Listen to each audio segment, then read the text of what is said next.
वतन ना बेच देना।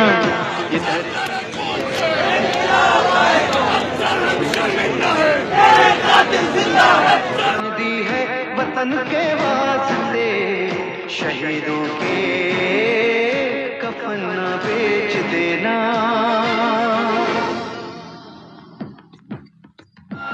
वतन वालों।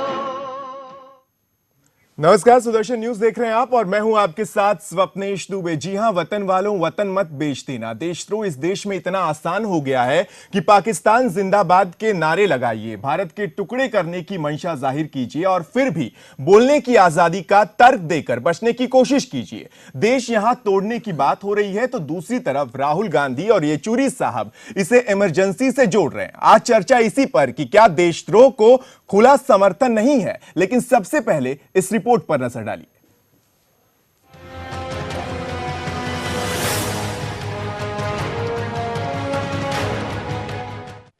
विद्या का वो मंदिर जहां छात्र ज्ञान लेने जाते हैं, देश दुनिया के बारे में जानते हैं, समझते हैं, जहां से डॉक्टर, इंजीनियर, प्रोफेसर बनकर छात्र बाहर निकलते हैं। आज ऐसा ही शिक्षा का मंदिर सवालों के घेरे में है। नाम है जेएनयू। जेएनयू राजधानी दिल्ली के दक्षिणी भाग में स्थित केंद्रीय विश्वविद्यालय है। यह मानविकी, समाज विज्ञान, विज्ञान और अंतर्राष्ट्रीय अध्ययन जैसे विषयों में उच्च स्तर की शिक्षा और शोध कार्य में संलग्न भारत के अग्रणी संस्थानों में से एक है। जेएनयू को राष्ट्रीय मूल्यांकन और प्रत्यायन परिषद यानी एनएसीसी ने जुलाई 2012 में किए गए सर्वे में भारत का सबसे अच्छा विश्वविद्यालय माना है। एनएसीसी ने विश्वविद्यालय को 4 में से 3.9 ग्रेड दिया है, जो कि देश में किसी भी शैक्षिक संस्थान को प्रदत्त उच्चतम ग्रेड है। लेकिन आज देश का ये नामी संस्थान देशद्रोह का कलंक झेल रहा है। वामपंथियों का गढ़ माने जाने वाले इस विश्वविद्यालय में कुछ छात्र देशद्रोह के नारे लगा रहे हैं। देशद्रोह के आरोपी छात्र फरार हैं। छात्र संघ के अध्यक्ष कन्हैया कुमार पुलिस की गिरफ्त में है। उसे पूछताछ चल रही है और उसे कोर्ट में पेश किया गया। देश के गृह मंत्री ने इसके पीछे पाक आतंकी हाफिज सईद का हाथ बताया है। और मैं यह भी स्पष्ट कर देना चाहता हूं, जेएनयू की जो घटना हुई है उसे लश्कर-ए-तोयबा के चीफ हाफिज सईद का भी समर्थन प्राप्त है। देश को इस हकीकत को भी समझना चाहिए। तो देश की दूसरी सबसे बड़ी पार्टी कांग्रेस राजनीति पर उतर आई है। कांग्रेस ने गृह मंत्री के बयान को हास्यास्पद बता दिया। बहुत ही हास्यास्पद बात कही है गृह मंत्री ने। क्या इसमें सबूत है, क्या सबूत नहीं है? कितनी गंभीर बात को गृह मंत्री इतने हल्के से ले जाए। कांग्रेस के छोटे सरकार यानी राहुल गांधी देशद्रोहियों के खेमे में खड़े होकर बीजेपी और आरएसएस को ललकारने लगे। जेएनयू के प्रेसिडेंट ने बहुत अच्छा भाषण दिया, 20 मिनट का भाषण दिया। उसमें उसने गरीबों की बात की, कमजोर लोगों की बात की, प्रगति की बात की, आदिवासियों की बात की। बीजेपी की सरकार क्या करती है? उसको देशद्रोही कहती है और अरेस्ट करती है। तो जहां भी युवा आरएसएस के खिलाफ बोलता है, उनकी विचारधारा के खिलाफ बोलता है, उसे वो कहते हैं ये देशद्रोही है। देशभक्ति का लाइसेंस की दुकान खोल रखी है आरएसएस ने।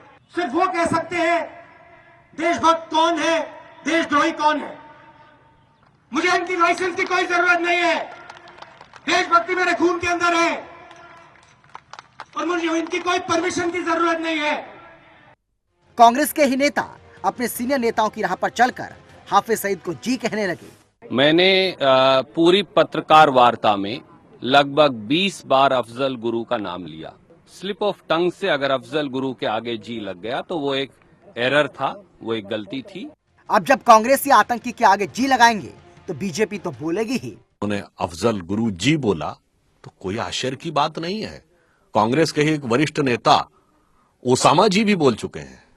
कांग्रेस के ही एक वरिष्ठ नेता हाफिज साहब भी बोल चुके हैं।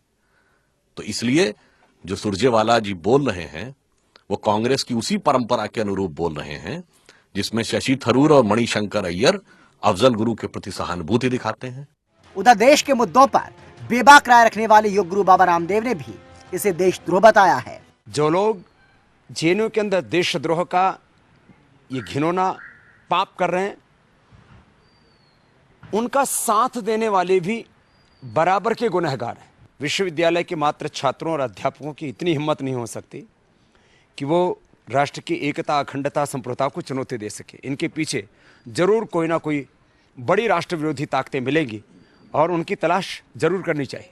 जिस कन्हैया कुमार पर देश विरोधी नारे लगाने का आरोप है, उससे पूछताछ के बाद कोर्ट में पेश किया गया, जहां कन्हैया कुमार के समर्थकों ने देश के समर्थन में नारे लगा रहे पटियाला हाउस कोर्ट के वकीलों के साथ मारपीट कर डाली। अब जरा सोचिए क्या हाल है हमारे देश का। यहाँ कुछ लोग देश के विरोध में नारे लगाते हैं और आतंकियों की जयकार करते हैं, तो उनका विरोध कर उन पर कार्रवाई करने की मांग के बजाय हमारे राजनेता उनके समर्थन में भाषणबाजी कर रहे हैं। वहीं पड़ोसी मुल्क पाकिस्तान को ही देख लीजिए, वहाँ क्रिकेट मैच के दौरान विराट कोहली का समर्थन करने वाले एक शख्स पर देशद्रोह का मुकदमा तक दर्ज हो जाता है। सुदर्शन न्यूज अपने खून में देशभक्ति की दुहाई देने वाले लोगों से सवाल करता है कि क्या वो राजनीति के लिए देश की एकता और अखंडता को दांव पर लगाने के लिए तैयार हैं। Bureau report, Sudarshan news.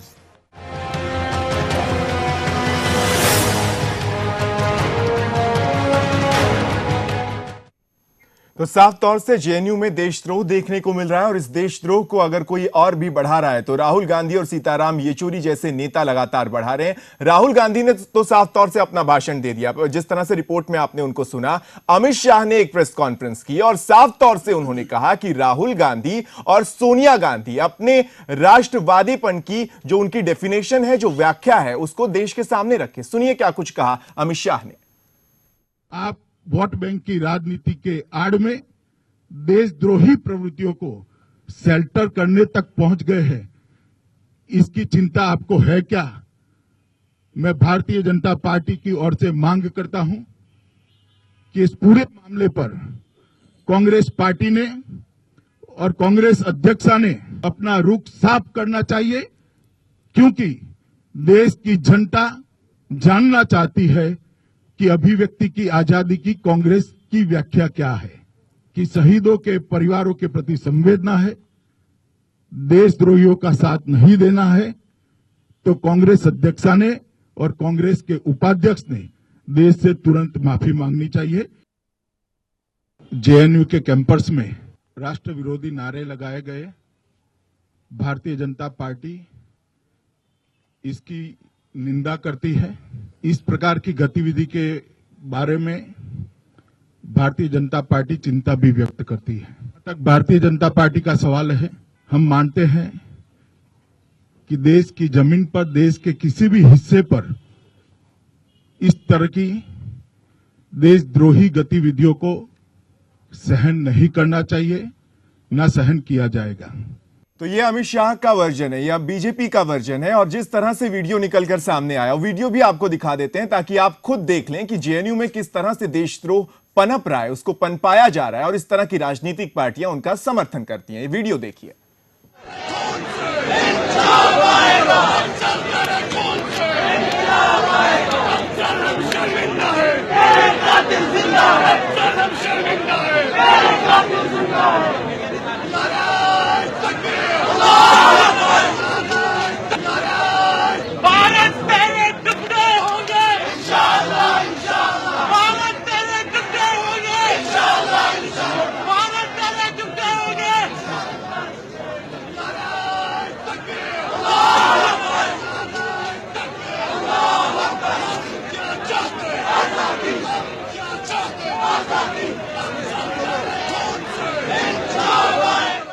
ये ऐसी अभिव्यक्ति की आजादी चाहते हैं कांग्रेस और सीपीआई के सीताराम येचुरी। जिस तरह से उन्होंने गिरफ्तारी का विरोध किया है, इससे साफ तौर से यही निकलकर सामने आ रहा है। इसी पर अब हम चर्चा करेंगे और साफ तौर से हमारे क्या कुछ सवाल होंगे वो आपको दिखाते हैं और उसके बाद चर्चा में आगे बढ़ेंगे। कांग्रेस के लिए राष्ट्रभक्ति क्या है, यह सबसे पहले कांग्रेस को बताना चाहिए। सवाल सबसे बड़ा कि कांग्रेस के लिए राष्ट्रभक्ति क्या है। क्या बोलने की आजादी की आड़ में देश का बंटवारा कर दिया जाएगा? क्या देश के टुकड़े कर दिए जाएंगे? क्या कांग्रेस राष्ट्र विरोधियों के समर्थन में धरना देकर देशद्रोही शक्तियों को बढ़ावा नहीं दे रही? यह भी सवाल कांग्रेस से अब पूछा जाएगा जब राष्ट्र विरोधी शक्तियों के समर्थन में वो लगातार बात कर रहे हैं। क्या देश को तोड़कर दम लेंगे विपक्षी दल? सबसे बड़ा सवाल जो आज सामने आ रहा है कि क्या विपक्षी दल देश को तोड़कर ही दम लेंगे? इसी पर आज हम बात करेंगे। बीजेपी की ओर से अनिला सिंह हमारे साथ हैं जो गिरफ्तारी का समर्थन कर रही हैं। अनुज आत्रे कांग्रेस की ओर से गिरफ्तारी का विरोध करेंगे। कन्हैया कुमार की जिन्होंने किया है इससे पहले भी। प्राची अधिकारी साउथ फिल्मों की एक्ट्रेस हमारे साथ है जो न्यूट्रल अपना विचार रखेंगी। और निधि त्रिपाठी हमारे साथ हैं, एबीवीपी छात्रा प्रमुख जेएनयू से हमारे साथ सीधे जुड़ गई हैं। सबसे पहले अनुज आत्रे साहब, क्या बोलने की आजादी की आड़ में आप देश तोड़कर ही मानेंगे? क्या राहुल गांधी तभी मानेंगे जब इस देश के टुकड़े हो जाएंगे जैसा कि इस वीडियो में दिख रहा है? देखिए, सरासर एक इल्ज़ाम और बहुत ही गलत इल्ज़ाम लगाया जा रहा है। हम इसका खेद व्यक्त करते हैं और हम चाहेंगे कि इस तरह के शब्दों का प्रयोग नहीं होना चाहिए। ऐसा कभी भी राहुल जी की तरफ से या कांग्रेस पार्टी की तरफ से कभी भी ऐसा ना कभी हुआ है ना कभी होगा। कांग्रेस ही एकमात्र ऐसी पार्टी है आजादी से लेकर के आज तक जिसने देश के लिए कुर्बानियां दी हैं, जिसके नेताओं ने कुर्बानियां दी हैं। 1975 में इमरजेंसी लगाई है। नहीं, इमरजेंसी लगाई है, उसके पहले आप देखिए अगर देश की आजादी में अगर किसी का भी योगदान रहा है आज के मौजूदा परिप्रेक्ष्य में आप उठा के इतिहास नहीं बताइए, इतिहास में उठा के देख लीजिए, उसके बाद भी उठा के देख लीजिए। कांग्रेस के प्रधानमंत्रियों ने ही शहादत बात दी है। कीजिए, राहुल गांधी किस लोकतांत्रिक व्यवस्था की बात कर रहे हैं? सीधा सवाल मेरा आपसे, किस लोकतांत्रिक व्यवस्था की बात कर रहे हैं? किस अभिव्यक्ति की आजादी की? क्या भारत के टुकड़े होने की बात आप सही कर रहे हैं और आप ये कह रहे हैं कि अभिव्यक्ति की आजादी है? बिल्कुल उनका इशारा इस ओर नहीं है। उनका इशारा बिल्कुल इस ओर देश के जो लोगों ने इस तरह के नारे किए उनके लिए बिल्कुल कांग्रेस उनके सख्त खिलाफ है। कभी भी इस तरह की हम समर्थन नहीं करते। परंतु जिस प्रकार की कार्रवाई जेएनयू में हुई है, निर्दोष छात्रों को पकड़ा गया, निर्दोष छात्रों के ऊपर कार्रवाई। निर्दोष छात्र कौन? अनुज आत्रे साहब आप इसका जवाब दीजिए। निर्दोष छात्र कौन? कन्हैया कुमार निर्दोष छात्र हैं। जिन लोगों कन्हैया कुमार निर्दोष छात्र हैं। एक कन्हैया कुमार की गिरफ्तारी हुई है, बाकियों को पकड़ लिया गया था, उसके बाद उन्हें रिहा कर दिया गया पूछताछ के बाद। क्या कन्हैया कुमार निर्दोष छात्र हैं? अनुज आत्रे साहब कांग्रेस का स्टैंड बताइए। देखिए, इसमें जो लोग शामिल हैं, जिन लोगों ने ये खुलेआम नारे लगाए हैं, देश विरोधी नारे लगाए हैं और देश को तोड़ने की बात की है, उनको आइडेंटिफाई करके उनको पकड़ना चाहिए। डबल स्टैंडर्ड आपके हैं ना, आप पहले कोरस जोड़ देते हैं आगे, ठीक है। अनिला सिंह जी, इस पर आप रिबट कीजिए। किस तरह से ये पॉलिटिक्स की जा रही है? क्यों ये बार बार कहा जा रहा है कि वो जो गिरफ्तारी हुई है उसके खिलाफ नहीं है, लेकिन निर्दोष को गिरफ्तार किया है उसकी खिलाफत की जा रही है? देखिए, आपने एक ट्रेंड देखा होगा कि जब से एनडीए सरकार सत्ता में आई है, कांग्रेस जो है बिल्कुल बौखला गई है। और मैं कांग्रेस की क्या कहूं, क्योंकि बहुत सारे जो शीर्ष नेता हैं कांग्रेस के, वो खुद माथा पकड़कर बैठ जाते हैं। जिस प्रकार से राहुल गांधी अपनी बयानबाजी करते हैं, उनको मुंह छुपाने की भी जगह नहीं मिलती है। और जो पूरा प्रकरण चल रहा है जवाहरलाल नेहरू यूनिवर्सिटी में, मैं शर्त से कह सकती हूँ जवाहरलाल नेहरू जी की जो आत्मा है वो 100 आंसू रो रही होगी और कहीं ना कहीं ये कह रही होगी जैसे कि कोई भी मंत्री अगर कुछ गलत करता है तो तुरंत उसका रेजिग्नेशन मांगती है कांग्रेस की पार्टी। उसी प्रकार से तुरंत जवाहरलाल यूनिवर्सिटी का नाम बदल दो, मेरा नाम हटा दो इस यूनिवर्सिटी से, क्योंकि उसी यूनिवर्सिटी के अंदर उनका पोता या उनका पड़नाती जाके किस प्रकार की बातें कर रहा है। जवाहरलाल नेहरू जी की आत्मा बहुत ज्यादा परेशान होगी। वो जरूर कह रही होगी कि इस यूनिवर्सिटी का नाम वल्लभ भाई पटेल यूनिवर्सिटी रख दो, ऐसा व्यक्ति जिसने पूरे देश को एक करने में पूरी अपनी जान लगा दी थी। तो कांग्रेस को जवाहरलाल नेहरू जी की आत्मा का मान सम्मान रखते हुए नाम बदल देना चाहिए। शांति रखिए। अभी आप बोल रहे थे, मैं कह रही अभी तो पन्ने खोल रही हूँ। अनुज जी शांत रहिए। और कांग्रेस की टॉलरेंस रखिए। एक मिनट, आप जब बोल रहे थे तो अनिला जी ने इंटरफेयर नहीं किया ना। अनुज आत्रे साहब आप जवाब दीजिएगा, मैं आऊंगा आपके पास। अनिला जी एक मिनट तो शांत रहिए, सुनिए मेरी बात। आजादी की क्या बात करते हैं? फ्रीडम ऑफ स्पीच जो हमारे कॉन्स्टिट्यूशन ने दिया है। क्या यही लड़ाई, मेरी बात पूरी हो जाने, क्या यही लड़ाई कांग्रेस और बीजेपी के बीच होती रही? रुकिए, आप मेरी बात पूरी हो जाने दीजिए। तो आम आदमी पिस रहा है और देश की जो सिक्योरिटी है उसके लिए घातक परिणाम साबित होंगे। क्योंकि इससे क्या होता है, जब से एनडीए की सरकार आई है, आप ये बात सुनिए, क्यों ऐसा होने लगा है कि लोग आजादी की परिभाषा इससे मांगने लगे हैं कि जो चाहे मेरी मर्जी। अरे मेरी मर्जी तो कोई भी कानून हाथ में ले लेगा तो उनकी मर्जी होगी क्या? पहले जेएनयू को हम जब देखते थे तो हम कहते थे यहाँ से साइंटिस्ट आते हैं या इंटेलेक्चुअल्स आते हैं। आज वहां पर आतंकी आते हैं। हमने ये तो सुना था कहीं ना कहीं कि वहां पर ऐसी गतिविधियां होती है, जैसे जहां पर भी कांग्रेस जुड़ी होती है वहां पर मुसलमानों के अपीजमेंट की पॉलिटिक्स होती है। और जहां पर ये इस्लामिक जिहादिस्ट पैदा होते हैं वहां पर से देश के विरुद्ध में नारेबाजी और या फिर एंटी नेशनल एलिमेंट्स निकलना बहुत लाजमी सी बात है। आप कहीं पर भी देख लीजिए, आप कश्मीर का मुद्दा था, ठीक है, कश्मीर के लिए जो भी करा गया वो जवाहरलाल नेहरू के हाथ में था, तो आज वहां की आप दशा देख लीजिए। और जो वल्लभ भाई पटेल ने करा था, सरदार पटेल हैदराबाद गए थे, तो आज वहां देख लीजिए हमारे देश का हिस्सा बना, ठीक है। अब वहां पर भी अपीजमेंट कांग्रेस करने लग गई है, वहां पर भी कांग्रेस का आपको दिखाई देने लग गया है। जहां जहां जिहादिस्ट डेवलप होंगे, आप समझ जाइएगा बैकिंग उसे कांग्रेस की ही होगी। और जब से एनडीए की सरकार आई है, भारतीय जनता पार्टी, पता नहीं ऐसा क्यों होने लग गया है कि हर किसी को मुझे बोलने की आजादी चाहिए, मुझे बोला नहीं देना जा रहा है। आज जो भी हम अपने व्यक्तिगत जीवन में जो भी जीते हैं, हमें वो फ्रीडम होती है, लेकिन इसका मतलब ये नहीं है कि सामने ये बैठी है मैं इनको गाली दे दूं, या वो बैठे हैं। चलिए प्राची जी, मैं आऊंगा, ओपनिंग कमेंट सबके मैंने ले लिए। अनुज आत्रे साहब आपके पास आऊंगा, आप उंगली उठा रहे हैं। निधि त्रिपाठी जी हमारे साथ हैं, छात्रा प्रमुख है जेएनयू एबीवीपी से, हमारे साथ लाइव जुड़ी हैं। निधि त्रिपाठी जी, क्या वहां पर माहौल है, और क्या जिस तरह से अब इसका पॉलिटिक्स हो रहा है, इस पर राजनीति लगातार आप देख रही हैं, आप क्या कहेंगी? एबीवीपी की छात्रा प्रमुख होने के नाते आप इस पर पहली प्रतिक्रिया देंगी, फर्स्ट ओपनिंग कमेंट। चलिए हम जाएंगे नीति के पास और उनसे जानेंगे और उनसे संपर्क करने की कोशिश करेंगे। लेकिन अनुज आत्रे साहब, सवाल आपसे ही पूछा जा रहा है कि क्यों अपीजमेंट की पॉलिटिक्स होती है, इसका जवाब दीजिए। और क्यों आप लोग गिरफ्तारी का विरोध करते हैं? क्यों आप ये कहते हैं कि निर्दोष की गिरफ्तारी का हम विरोध करेंगे? स्टैंड आपका क्लियर कीजिए, ये डबल स्टैंडर्ड नहीं चलेंगे। मैं वही उसी बात पर आने जा रहा था, आपने मेरी बात खुद ही बोल दी। कांग्रेस कभी भी डबल स्टैंडर्ड पर नहीं चलती है। कांग्रेस अगर किसी के समर्थन में है तो खुल के समर्थन में है। ये कांग्रेस का कभी भी दो मुहा रुख नहीं रहा। आप भारतीय जनता पार्टी का अगर आपको मैं दिखाना चाहूं, ये वही लोग हैं जो अफजल का लिए विरोध करते हैं। वाकई आप खुले तौर पर सबका सपोर्ट करते हैं, आप जी बोलते हैं। मुझे बोलने दीजिए, मुझे पूरी बात पूरी करने दीजिए, उसके बाद बोलने दीजिए।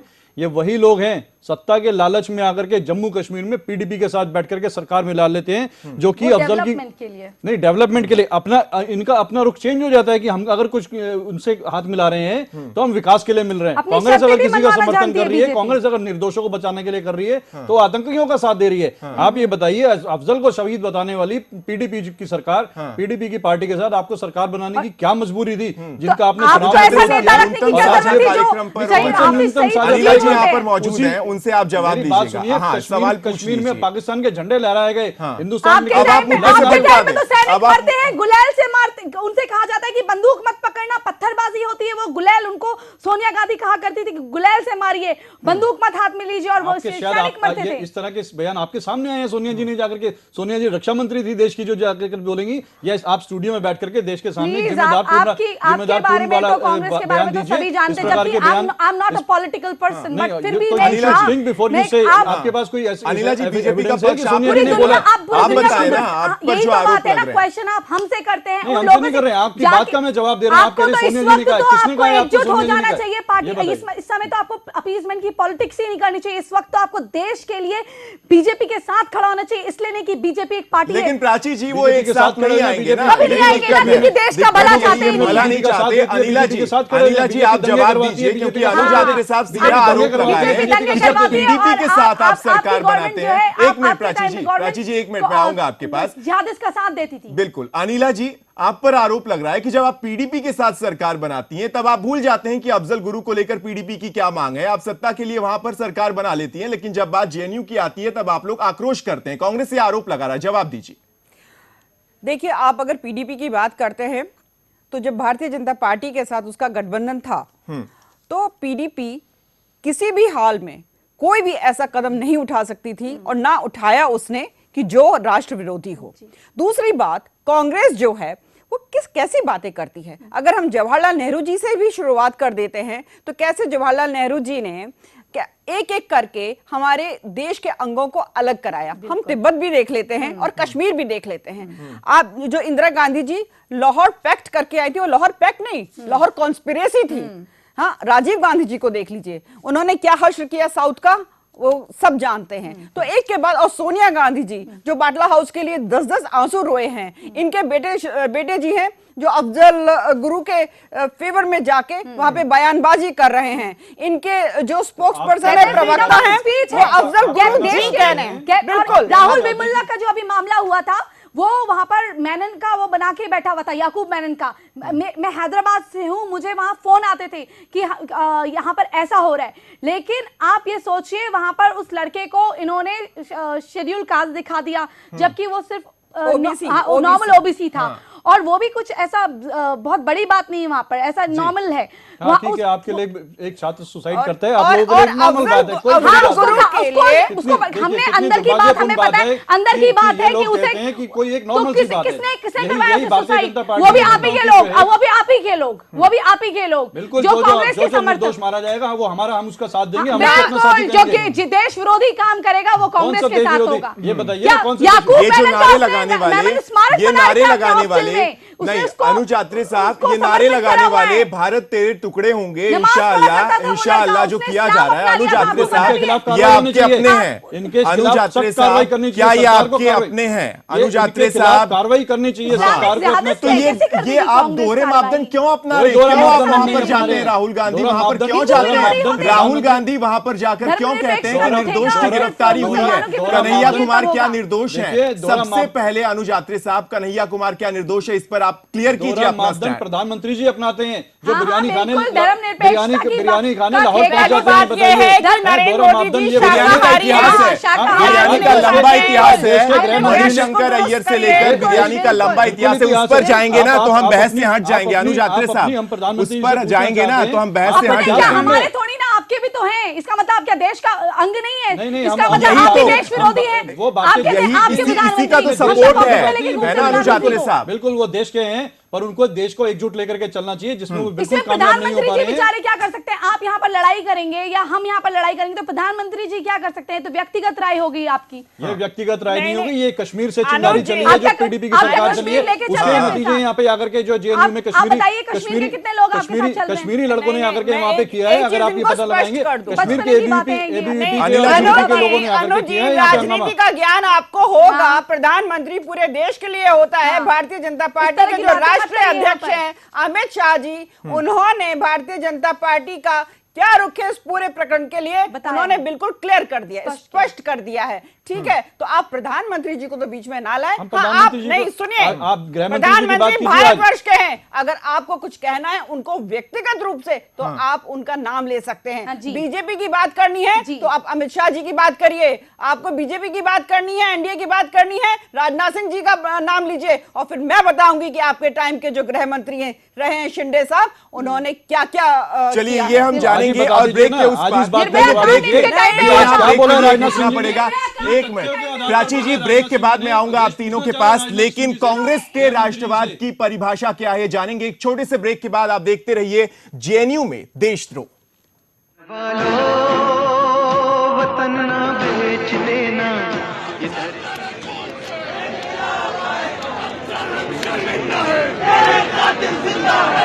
दी है वतन के वास्ते, शहीदों के कफन ना बेच देना।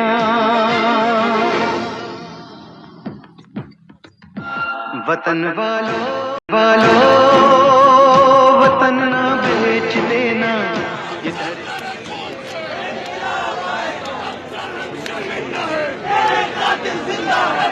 दी है वतन के वास्ते, शहीदों के कफन ना बेच देना।